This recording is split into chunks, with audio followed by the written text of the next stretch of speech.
ఆ వైఎస్ఆర్సీపీకి బాంధవ్యంగా ఉండడంతో దీని వెనకాల ఏదైనా కుట్ర ఉంది అనేటువంటిది ఆలోచన ఈవేళ ఎవరైతే రైతులు కానీ రైతు సంఘాలు కూడా వ్యక్తపరిచినటువంటి స్థితిలో మరి ఆ కంప్లైంట్స్ ఇవ్వడం దాని మీద దర్యాప్తు జరుగుతున్న విషయాన్ని కూడా మరొకసారి మీ ద్వారా అందరికీ కూడా తెలియజేసుకుంటూ అదేవిధంగా ఏదైతే అక్కడ స్థానికులు కూడా హెచ్చరించారు, ఏదైతే మీరు ఇట్లా ప్లాస్టిక్ తాడు కట్టారు, ఇంత ఫ్లడ్ వస్తుంది, దీన్ని లంగర్ వేసి జాగ్రత్త చేసుకోమని చెప్పినా కూడా మరి వీళ్ళు నిర్లక్ష్యంగా ఉన్నారని అంటే వాళ్ళ మనసులో వేరొక భావన ఉందా అనేటువంటిది కూడా ఒకటి అనుమానం ఇవాళ దర్యాప్తు సంస్థ వారు కూడా తెలియజేస్తున్నటువంటి పరిస్థితి. అదేవిధంగా ఏదైతే ఈ యొక్క 3 బోట్స్ ఏవైతే ఉన్నాయో అంతకుముందు అవి గుంటూరు జిల్లా ఉద్దరండపాలెం వైపు ఉండేవి.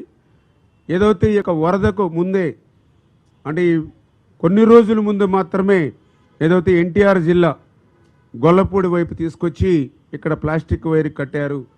అంటే ఉద్దేశపూర్వకంగానే వీటిని వరద వేగానికి అనుకూలంగా తీసుకొచ్చి ఇక్కడ మరి ప్లాస్టిక్ తాడుతో పెట్టి ఉంచారా అంటే ఇవన్నీ కూడా 1 by 1 ఒక్కొక్కటి అంటే ఆ పడవలను వాళ్ళు ఉంచినటువంటి పరిస్థితిని కానీ తెచ్చినటువంటి పరిస్థితి కానీ వాళ్ళకు ఉన్నటువంటి వైఎస్ఆర్సీపీ పార్టీ కనెక్షన్స్ కానీ ఏవైతే ఉన్నాయో ఇవన్నీ చూస్తూ ఉంటే ఏదైతే ప్రకాశం బ్యారేజీకి కూడా హానికి తలపెట్టేటువంటి విధంగా కుట్ర పన్ని అంటే ఇప్పుడున్నటువంటి ప్రభుత్వానికి మరింత బడ్డెని పెంచి మరి చెడ్డ పేరు తెచ్చేటువంటి విధంగా వాళ్ళు ఆలోచన చేశారా అనేటువంటిది కూడా ఈవేళ మరి ఇవాళ అందరిలోని కూడా అనుమానాలు వ్యక్తం చేస్తున్నటువంటి పరిస్థితి.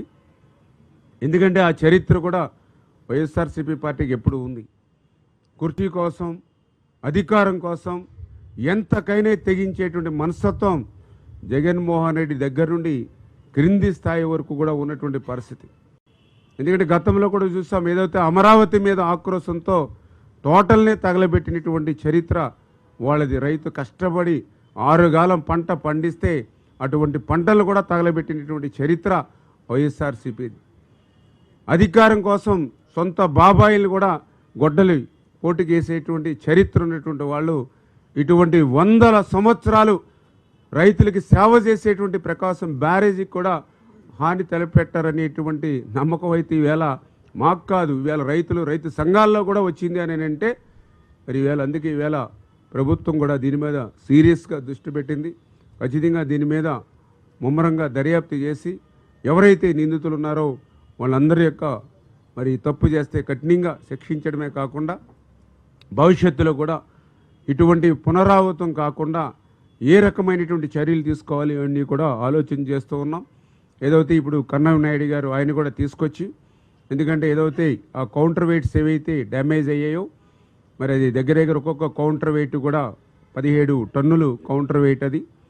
దాన్ని మళ్ళీ అది పూర్తిగా కాంక్రీట్ దింబలు గతంలో అయితే మరి అంత కాంక్రీట్ మళ్ళీ వేసి లేట్ అవుతుందనేటువంటి ఉద్దేశంతో ఐరన్తో మిక్స్ చేసుకుని బాక్స్ కింద ఐరన్ బాక్స్ వేసి అందులో కాంక్రీట్ వేసుకుని సేమ్ అదే 17 టన్స్కి మళ్ళీ ఇప్పుడు కౌంటర్ వెయిట్లు వేసుకుని మరి ఆల్రెడీ స్టార్ట్ అయ్యింది. ఇవాళ రేపట్లో అది కూడా కంప్లీట్ చేసి మరి ఆ కౌంటర్ వెయిట్ను కూడా బిగించడానికి మరి వీళ్ళు కూడా కన్నమనాయుడు గారి నేతృత్వంలో, ఎందుకంటే మేము ఏ చిన్న రిస్క్ కూడా తీసుకోకుండా, ఎందుకంటే మొన్న కూడా మీరు చూశారు తుంగభద్ర దగ్గర ఆ రోజు అక్కడ గేటు కొట్టుకుపోయినటువంటి పరిస్థితుల్లో 105 టీఎంసీల నీరు ఆ రోజు తుంగభద్రలో మేము కష్టపడి నిల్వ చేస్తే మరి ఆ గేటు కొట్టుకుపోవడంతో ఆ నీరంతా కూడా వృధాగా క్రిందికి పోతున్నటువంటి దశలో అప్పుడున్నటువంటి కర్ణాటక ఉన్నటువంటి స్వయంగా అక్కడ ఉప ముఖ్యమంత్రి గారు కూడా చెప్పారు, ఏదైతే మళ్ళీ మొత్తం వాటర్ అంతా కూడా బయటికి పోయిన తర్వాతే గేట్ని అమర్చేటువంటి పరిస్థితి ఉంటుంది. అందుచేత 40 టీఎంసీలకి లోయెస్ట్ పడిపోయిన తర్వాతే అప్పుడు గేట్లు అమరుస్తారు.